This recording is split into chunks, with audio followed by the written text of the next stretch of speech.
देखिए बदलाव की रोचक और हैरतअंगेज तरीके। प्रकृति और ऋषि का रोज का नियम था कि वह नगर से दूर जंगलों में स्थित शिव मंदिर में भगवान शिव की पूजा में लीन रहते थे। कई वर्षों से यह उनका अखंड नियम था। उसी जंगल में एक नास्तिक डाकू खस्तिमाल का भी डेरा था।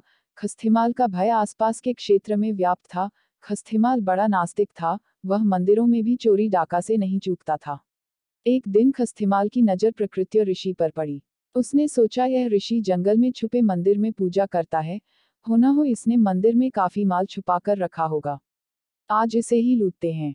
खस्तिमाल ने प्रकृति और ऋषि से कहा कि जितना भी धन छुपाकर रखा हो चुपचाप मेरे हवाले कर दो।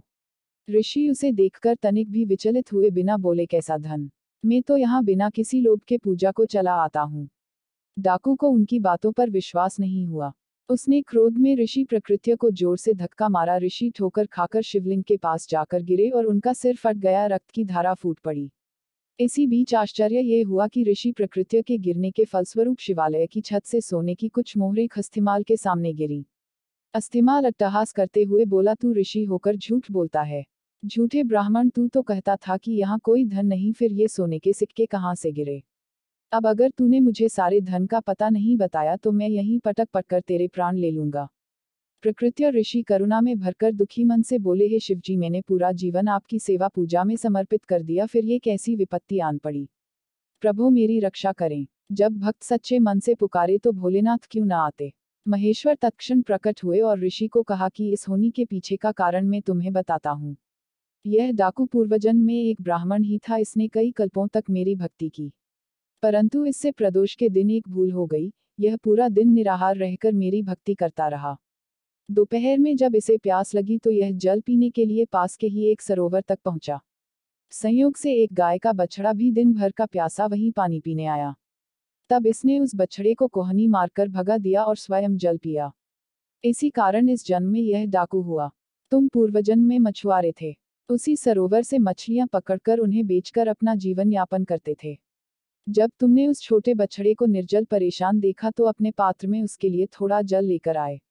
उस पुण्य के कारण तुम्हें यह कुल प्राप्त हुआ। पिछले जन्मों के पुण्यों के कारण इसका आज राजतिलक होने वाला था, पर इसने इस जन्म में डाकू होते हुए न जाने कितने निरपराध लोगों को मारा व देवालयों में चोरियां की। इस कारण इसके पुण्य सीमित हो गए और इसे सिर्फ ये कुछ मुद्राएं ही मिल पाईं। तुमने पिछले जन्म में अनगिनत मत्स्यों का आखेट किया, जिसके कारण आज का दिन तुम्हारी मृत्यु के लिए तय था, पर इस जन्म में तुम्हारे संचित पुण्यों के कारण तुम्हें मृत्यु स्पर्श नहीं कर पाए और सिर्फ यह घाव देकर लौट गई। कई आध्यात्मिक परंपराओं में कर्म कारण और प्रभाव का नियम है। यह विचार है कि इस जीवन में हमारे कार्य भविष्य के जीवन में हमारे अनुभवों को निर्धारित करेंगे। इसका मतलब यह है कि हमारा भाग्य तय नहीं है, बल्कि हमारे कर्म इसे बदल सकते हैं। हमारे कर्म को बदलने के कई तरीके हैं। नैतिक एवं नैतिक जीवन जीना। इसका मतलब है हिंसा, चोरी और झूठ जैसे हानिकारक कार्यों से बचना। इसका अर्थ अच्छे कर्म करना भी है, जैसे दूसरों की मदद करना और जानवरों के प्रति दयालु होना। ध्यान और आत्मनिरीक्षण। अपने विचारों, शब्दों और कार्यों पर चिंतन करके हम अपने कर्म पैटर्न के बारे में जागरूक हो सकते हैं।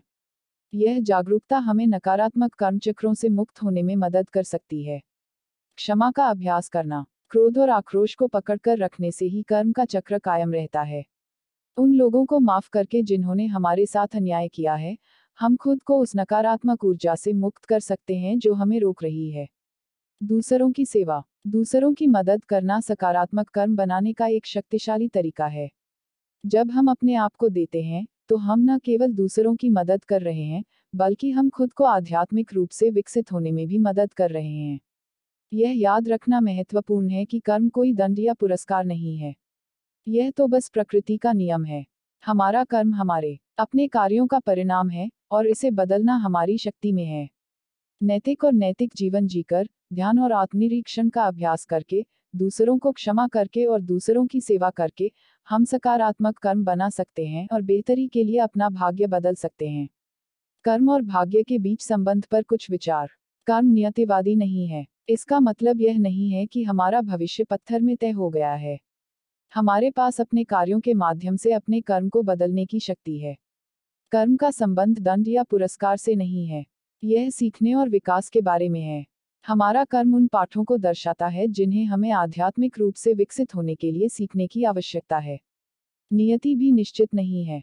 यह वह क्षमता है कि हमें अपनी वास्तविकता स्वयं बनानी होगी। हम अपने कर्म को बदलकर अपना भाग्य बदल सकते हैं। अंततः कर्म और भाग्य के बीच का संबंध जटिल है। ऐसा कोई एक उत्तर नहीं है जो सभी को संतुष्ट कर सके।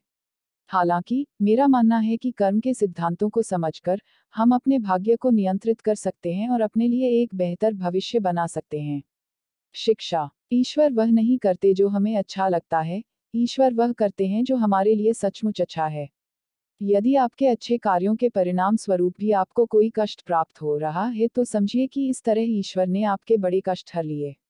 हमारी दृष्टि सीमित है परंतु ईश्वर तो लोक परलोक सब देखते हैं, सबका हिसाब रखते हैं। हमारा वर्तमान, भूत और भविष्य सभी को जोड़कर हमें वही प्रदान करते हैं जो हमारे लिए उचित है। ईश्वर की शरण में रहें। अगर आप इसी तरह की वीडियो देखने के शौकीन हैं तो हमारे YouTube चैनल स्टोरी का खजाना को अभी सब्सक्राइब कर लीजिए और साथ में घंटी को दबाकर ऑल पर सेट कर लीजिए ताकि आने वाली हर एक न्यू वीडियो का नोटिफिकेशन आपको तुरंत मिल जाए।